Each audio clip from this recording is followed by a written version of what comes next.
I pretended to be deaf for 3 years just to see what people really thought of me. And the truth I uncovered ended up destroying my entire family. The beginning.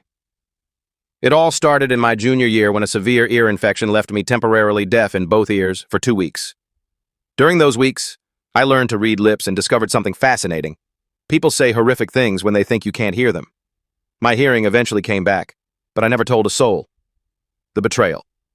The first thing I learned was that my best friend Sarah called me pathetic behind my back while sitting right next to me at lunch. She told everyone how exhausting it was pretending to care about my problems. My parents were even worse. At dinner, my mom would silently mouth to my dad that I was falling behind in everything, and he would just nod, dismissing me as a lost cause. The golden child's secret. The real revelation came from my sister Emma, the golden child. One night she told her boyfriend that my parents only babied me because I was a disappointment they'd given up on. She admitted it made her life easier because they expected nothing from me and everything from her. The revenge. For 3 years, I stayed silent and documented everything. I recorded my parents betting with relatives on whether I'd even graduate. I heard my guidance counselor call me a lost cause, and my grandmother admit she was embarrassed to introduce me to her friends.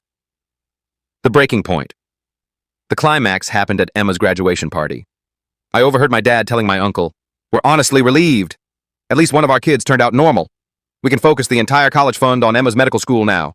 The deaf one will probably just live on disability benefits anyway." The reveal.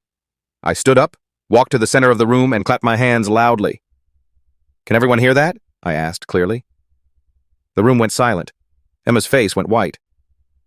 "I've been able to hear perfectly since junior year," I continued. "I just wanted to see what kind of people my family really were." I pulled out my phone and played a recording of my parents discussing how much money they'd save by not sending the defective one to college. The aftermath. I handed back their cheap graduation gift and told my mom, "Keep this. You'll need the money now that you only have one daughter." I walked out and never looked back. 5 years later. I'm finishing my master's degree in psychology. Emma dropped out of medical school because she couldn't handle the pressure without my parents doing everything for her. My parents tried to reach out, claiming it was all a misunderstanding, but I have 3 years of recordings that say otherwise.